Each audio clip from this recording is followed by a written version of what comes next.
नमस्ते दोस्तों, इस सेंट्रल इंडिया सीरीज़ में आपका स्वागत है। ये सीरीज़ 5 एपिसोड्स में बनाई हुई है और ये इस सीरीज़ का पहला एपिसोड है। एक ट्रेलर वीडियो में इससे पहले मैंने इस यात्रा की थोड़ी बहुत जानकारी दी थी। उम्मीद है कि आपने वो देखी होगी। आज 25 फरवरी है, सुबह 3:30 बजे ही मैं उठ चुका हूँ। मैंने पैकिंग सब इस प्रकार से किया हुआ है। एक कैबिन बैग ली है, उसमें मेरे कपड़े हैं। एक बैकपैक है जिसमें इलेक्ट्रॉनिक सामान और थोड़े बहुत खाने की चीज़ें हैं। हेलमेट पर मैंने एक्शन कैमरा एक स्ट्रैप सिस्टम से लगा है। गाड़ी में एक मोबाइल होल्डर है मेरे पास, जिससे मोबाइल में अपने लोकेशन देख सकता हूँ गाड़ी चलाते चलाते। इसके अलावा मेरे पास एक पोर्टेबल टेंट है जिसको कहीं परमिशन होने पर मैं सेट कर लूँगा। साथ में एक मैंने कंबल भी ले लिया है। ये सब सामान मैंने इसी प्रकार से बांधा हुआ है और उसके ऊपर मैंने कंबल रखी है ताकि मुझे बैठने के लिए मानो सिंहासन सा बना हो। अभी करीब 4:15 बजे है। राइडर और स्कूटर दोनों ही तैयार है। आज साउथ झारखंड घूमकर गुमला या खूंटी में स्टे करने का कुछ प्लान है। इस टाइम चूंकि ट्रैफिक कम है तो सोचा मैंने अंडुल रोड से जाया जाए, जिससे मेरे 4 किलोमीटर बच जाएंगे। दिन के समय में अगर अंडुल रोड से मैं जाता, यहाँ पूरा मार्केट बैठता है और ये रास्ता पार करने में कम से कम 1 घंटा लगता। लेकिन इस समय यहाँ इक्का दुक्का ही गाड़ियाँ हैं, इसलिए ये 10 किलोमीटर की दूरी सिर्फ 20 मिनट में ही पार कर ली। धूलागढ़ से होते हुए मैंने मेन खड़गपुर हाईवे पकड़ लिया और अब स्कूटर तेज चलाना शुरू कर दी मैंने।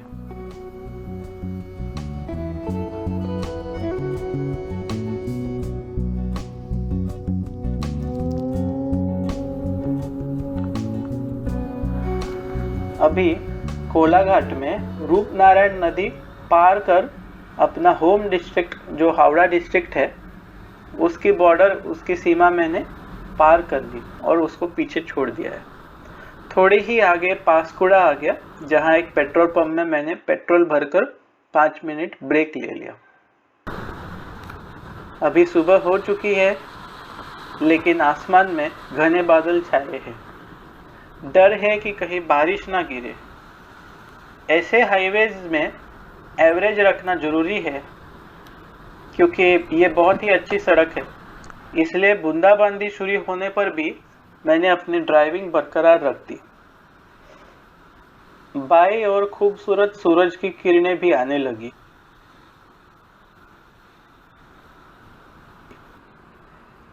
अभी हम खड़गपुर पहुंचने ही वाले हैं। यहाँ ओडिशा और दक्षिण भारत का रास्ता अलग हो जाता है।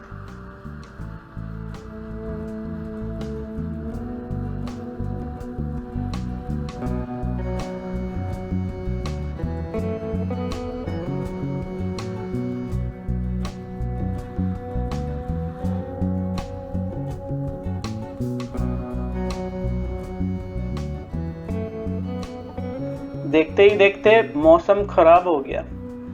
बारिश तेज हो गई और मुझे रास्ते के एक साइड में रुकना पड़ा। हालांकि देखिए, अभी भी सुबह की धूप आ रही है। 10 मिनट बाद ही बारिश रुक गई, लेकिन पानी और कीचड़ की छींटें उड़ रही थी। मैंने खड़गपुर पार कर लिया और झारखंड का रास्ता पकड़ लिया। करीब 20-22 किलोमीटर आगे जाकर ही फिर बरसने लगा, लेकिन इस वक्त तो कुछ ज़्यादा ही पानी आने लगा। मेरे पास की जो प्लास्टिक बैग, उसको बरसाती की तरह बनाकर मैंने सामान को बांध लिया और बारिश कम होने पर फिर मैं निकल पड़ा।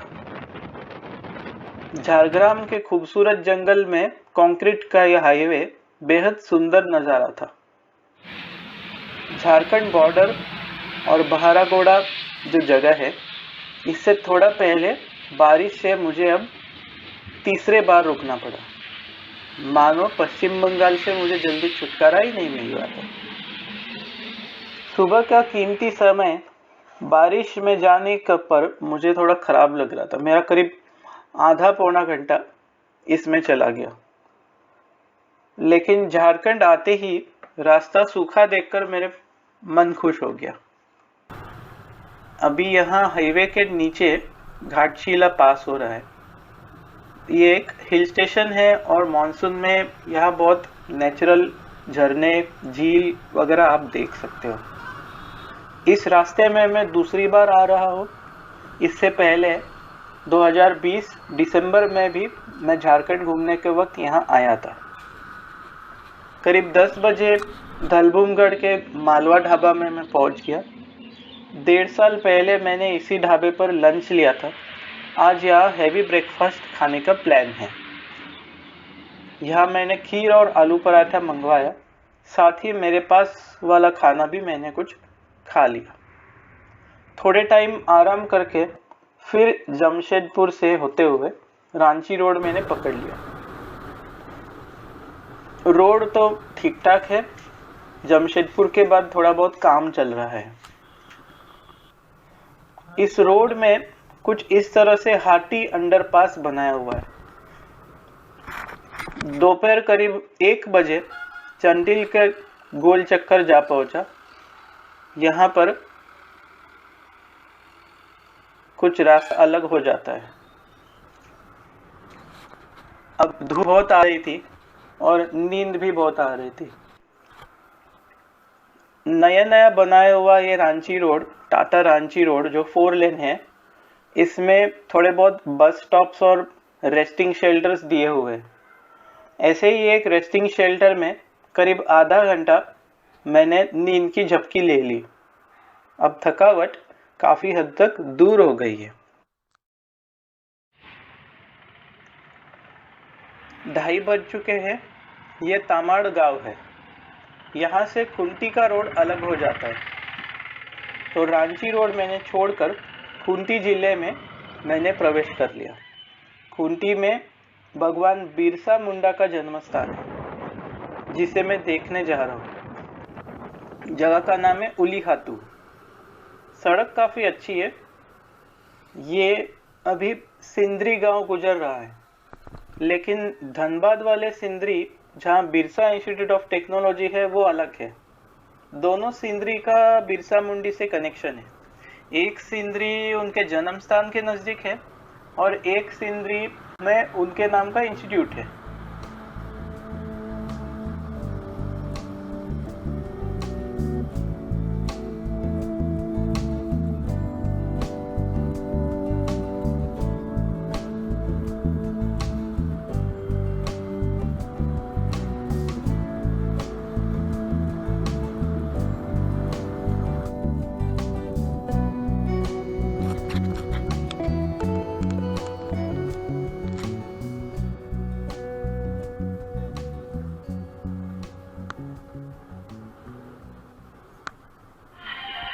अभी मैं जो उलीहातू के तरफ जा रहा हूँ और उलीहातू का ये मोड़ है। ये गांव की सड़क 10 किलोमीटर की सड़क है जो मुझे उलीहातू उनके जन्म स्थान तक पहुंचा देगी। सड़क जो है बहुत ही शानदार बनाई हुई है और पूरे रूरल एरिया और विलेज लाइफ देखते देखते ही ये सड़क गुजरती है। ये आसपास का जो गांव का नज़रिया है, बस यही देखने के लिए तो मैं स्कूटी से निकला हूँ। अगर बिना स्कूटी से मैं अगर जाता तो कौन सा मुझे वाहन मिले, कौन सा पब्लिक ट्रांसपोर्ट मिले, किस तरह से शायद ही मैं यहाँ आज तक पहुँच पाता।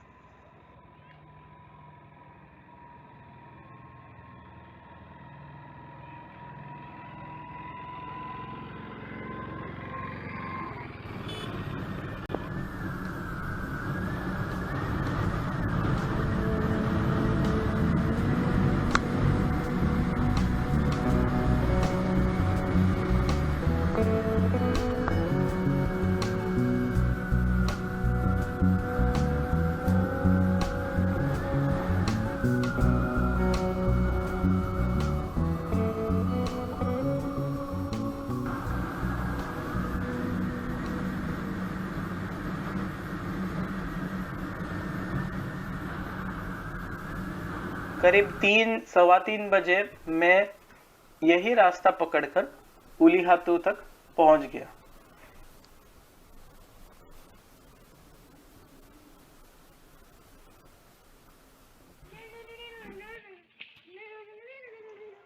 यहाँ पर बिरसा मुंडा जी का जन्म स्थान है और एक पार्क बनाया हुआ है।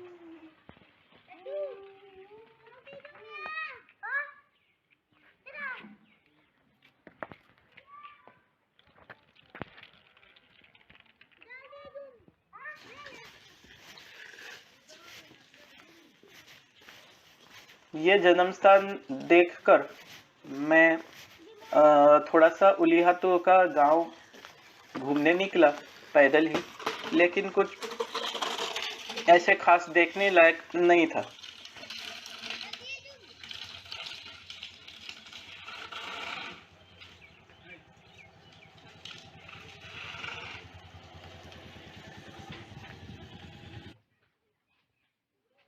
यहाँ पर एक चर्च भी है और ये झारखंड का ही एक ट्राइबल चर्च है।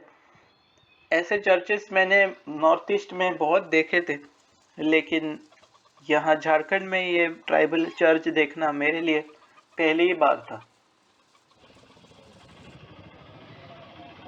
उलीहातू का जन्म स्थान घूमकर मैं वापस फिर उसी मोड़ में आ गया जो 10 किलोमीटर पहले मैंने छोड़ दी थी। यहाँ से खुंटी मुश्किल से 20-22 किलोमीटर है। पास में आने पर सड़क काफ़ी चौड़ी हो गई और ये अभी रांची रोड है जो कि चक्रधरपुर चाईबासा से रांची की तरफ जाता है। तो यहाँ मैंने राइट मोड़ लिया और उसके बाद ये खुंटी का पूरा बाजार ही आ गया सामने, जो कि 3-3:30-4 बजे का टाइम था। 4 बजे का टाइम था, तो उस वक्त बाज़ार काफ़ी ज़ोरों शोरों से चल रहा था, इसलिए सड़क में थोड़ी बहुत ट्रैफिक भी थी।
ये खुंटी थोड़ा आगे रांची रोड पकड़ने के बाद मुझे अभी राउरकेला का रोड पकड़ना है और लेफ्ट मुड़ना है।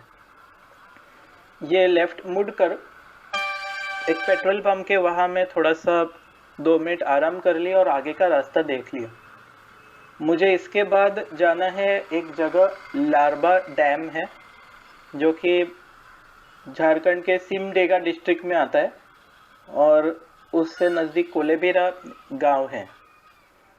तो मुझे ये डैम के वहाँ उजियाले में पहुँचना ज़रूरी है। तो लेकिन मेरा थोड़ा सा अंदाज़ा गड़बड़ हो गया। मुझे लगा खुंटी से लेकर ये दूरी सिर्फ करीब 40-45 किलोमीटर रहेगी, लेकिन असली में ये दूरी 85 से 88 किलोमीटर थी। ये दूरी 88 किलोमीटर थी लगभग। तो यहाँ से अभी 3:15 बजे थे और उजियाले में मैं कितना भी तेज चला लूँ तो भी मैं मतलब करीब करीब अंधेरा ही होने वाला है पहुँचने को। तो फिर भी मैंने सोचा कि थोड़ा सा तेज़ चलाया जाए और ट्राई किया जाए कि ये लारबा डैम में उजियाला अंधेरा होने से पहले पहुंचा जाए, क्योंकि ये पहुंचकर इसके बाद मुझे गुमला में रात रुकना था।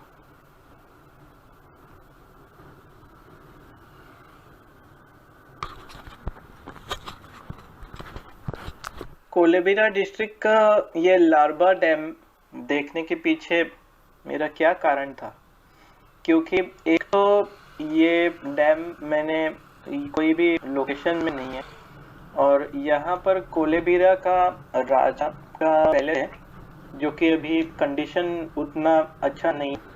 सब इंफॉर्मेशन मैंने पहले से ही इंटरनेट से ले रखी थी, और अभी ये लारबा डैम मुझे देखना था।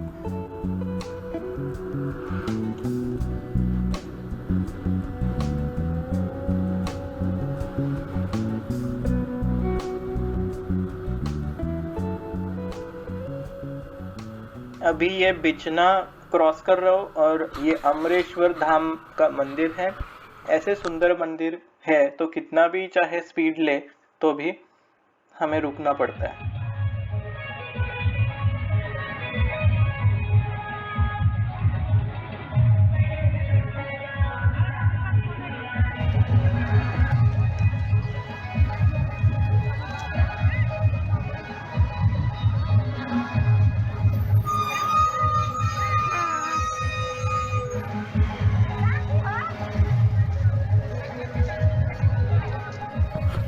भले ही रोड अच्छा था, भले ही सड़क अच्छी थी, लेकिन थोड़े स्पीड ब्रेकर्स वगैरह थे, इसलिए मुझे ये जगह लारबा कोलेबिरा से नज़दीक जो लारबा है वहाँ पहुँचते पहुँचते करीब 6:15 बज गए।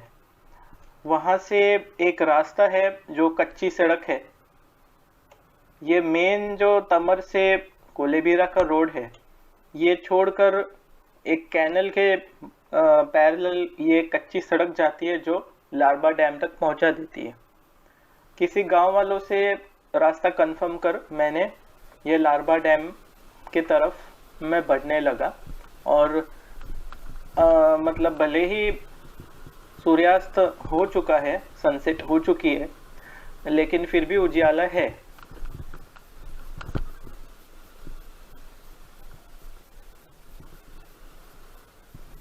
ये डैम का रास्ता ये है ना?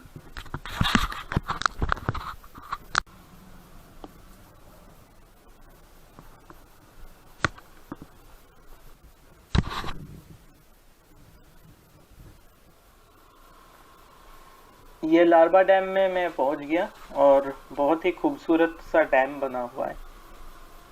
ये डैम से ही ये कैनल का पानी जाता है, और यहाँ पर ही मैंने सनसेट ले लिया। एक ही फोटो ले पाया मैं यहाँ पर, और अगर 15 मिनट भी पहले आ जाता तो डूबता हुआ सूरज भी मुझे मिल जाता। खैर, जितना भी उजियाला है, वहाँ पर मैंने राजा की जो पुराना महल था वो भी देख लिया, लेकिन आपको वीडियो में ये शायद ठीक नहीं लग जाएगा, लेकिन वीडियो में बहुत ही अंधेरा दिख रहा है, क्योंकि ये अंधेरा लगभग हो ही चुका था। 6:30 बजे है, आकाश तो पूरा नीला हो चुका है, और अभी काफ़ी कीड़े भी आने लगे। हालांकि ये जगह मुझे इतनी अच्छी लगी कि पहले सोचा कि यहीं पर मैं क्यों ना मैं कैंप कर लूँ, लेकिन आसपास कोई गांव नहीं था, और ऊपर से मेरे पास कुछ सामान भी नहीं था। मैं जल्दबाजी में यहाँ आया हूँ। अगर मेरे पास चिप्स और पानी भी होता तो भी मैं यहाँ पर रुक जाता, और ऊपर से डैम के नज़दीक पता नहीं कोई जंगली जानवर आ जाए, जैसे कि भालू या फिर कोई जानवर आ जाए, इसमें मुझे थोड़ा सा डर था, क्योंकि पहले कभी इस तरह से मैंने सोलो कैंपिंग किया नहीं, तो इसलिए मैंने बेहतर समझा कि ये जगह जितना जल्दी छोड़ जाए वही ठीक होगा। फिर भी ये जगह छोड़ते छोड़ते करीब 6:40 हो गए, और लारबा से मैं कोलेबिरा और उसके बाद मैंने गुमला में ही रुकना ठीक समझा। तो लारबा से कोलेबिरा के तरफ जाओगे तो 2 किलोमीटर पार होके ही ये रास्ता अलग हो जाता है, गुमला का रास्ता। और ये गुमला का रास्ता मैंने पकड़ लिया लोगों को पूछकर, और आगे पलखोट वाइल्ड लाइफ सेंचुरी है। पूरा अंधेरा हो चुका है, और रास्ते में सिर्फ मेरी ही स्कूटर है। उसमें मुझे तो सिर्फ मेरी स्कूटर और जो गूंजने वाला जो आवाज़ है, हवा का आवाज़, बस यही मुझे सुनाई दे रहा था। और रास्ता अच्छा था, इसलिए मुझे ज़्यादा कुछ डर नहीं लगा। हालांकि मैं वैसे भी जानवर वगैरह यहाँ पर होने का चांसेस तो कम ही लगता है, लेकिन कुछ बोल नहीं सकते क्योंकि ये वाइल्ड लाइफ सेंचुरी है। इक्का दुक्का गाड़ियाँ जा रहे थे और अंधेरा, कंप्लीट अंधेरा हो चुका था। इस रास्ते से मुझे पलकोट पहुँचने में लगभग पौना घंटा लग गया। पलकोट एक डिस्ट्रिक्ट पलकोट एक सब डिस्ट्रिक्ट हेडक्वार्टर है और पलकोट में मतलब यहाँ पर एक दो और स्पॉट्स है, लेकिन यहाँ पहुँचते पहुँचते 8 बज गए। यही जगह में मैंने फिर मुझे बहुत ज़्यादा भूख लग रही थी क्योंकि सुबह जो मैंने मालवा ढाबा में खाया था जो कि धलबुमगढ़ में आता है, वहाँ के बाद सिर्फ अभी मैं खा रहा हूँ। तो ये पलकोट में मुझे अपना ढाबा एक दिख गया, अपना फैमिली ढाबा दिख गया और मैंने सोचा कि यहीं पर खाया जाए। इसी के सामने गोबर सिल्ली बोल के कुछ टूरिस्ट डेस्टिनेशन था, लेकिन बहुत ही अंधेरा हो चुका है तो ये तो देखना ना के बराबर है, देख ही नहीं सकता हूँ। खैर मैंने अपना फैमिली ढाबा में स्कूटर पार्क करके कुछ खाने के लिए मैंने ऑर्डर दे दी। 170 रुपये में मुझे पानी की बोतल और ये चिकन और 3 तंदूरी रोटियां मैंने खा ली। भले ही इसका नाम अपना फैमिली ढाबा था, लेकिन मुझे तो सिर्फ ये एक ही फैमिली दिख रही थी और कोई इंसानों की फैमिली नहीं दिख रही थी। भरपेट खाना खा के, खाना भी बहुत बढ़िया था, तो यहाँ मैंने भरपेट खाना खा के अभी अपना ढाबा से मैं आगे गुमला के तरफ निकल गया और गुमला पहुँचते पहुँचते मुझे 9 बज गए। तो फाइनली गुमला में लोगों को पूछ कर मैं होटल राज करके एक होटल है जो रुकने के लिए मुझे 500 रुपये में रूम मिल गए। यही होटल राज के बाहर एक रेस्टोरेंट भी था और यहाँ पर थोड़ा बहुत भी मैं खा सकता था, लेकिन बहुत ज़्यादा भूख लगी थी उस वक्त, इसलिए वहाँ पलकोट में खा लिया। होटल राज में जब रूम पक्का कर लिया तो सामान वगैरह उतारने का समय आ चुका था। सामान उतार कर मैं ऊपर ले गया, लेकिन मैंने नोटिस कर लिया तो ये मेरा टेंट है वो सामान में मौजूद नहीं था, ये कहीं तो गायब हो गया था। ये टेंट यहाँ स्कूटर में नहीं लगा है, तो इससे पहले ये टेंट कहाँ तक था ये मैंने पुराने मेरे वीडियोस या फिर फोटोज ढूंढना शुरू कर दिया और मैंने देख लिया कि लारबा डैम तक तो ये टेंट मेरे पास ही था। तो या तो ये टेंट लारबा डैम के वहाँ कहीं गिरा होगा या फिर पक्का ये ढाबा वाले के पास ही रह गया होगा। मैंने ये ढाबा वाले का फ़ोन नंबर वगैरह ढूंढने का कोशिश कर ली, लेकिन कुछ मुझे ऑनलाइन तो मिला नहीं। मैंने इस होटल वाले को भी पूछ लिया कि क्या मैं अभी जाके तुरंत देख सकता हूँ, क्योंकि 20-22 ही किलोमीटर है। रात के 9:30 बज गए थे और ये समय में जाना सेफ नहीं है, ऐसे उन्होंने कहा। तो मैंने सोचा कि मैं कल सुबह आके देख लेता हूँ, लेकिन इतना प्यारा टेंट था, तो हालांकि ये ज़्यादा कॉस्टली भी नहीं है ऐसे तो, लेकिन ये टेंट नहीं है करके मेरे दिमाग में कुछ कुछ चल रहा था कि कहाँ गया होगा और इसके बारे में मुझे कुछ भी पता नहीं था। तो क्या क्या मैं सोच रहा था, सोचते सोचते मैं कैसे तैसे मुझे नींद आ गई। आज का खर्चा कुल मिलाकर 1700 रुपये हो गए हैं, जिसका ब्रेकअप आप स्क्रीन पर देख सकते हो।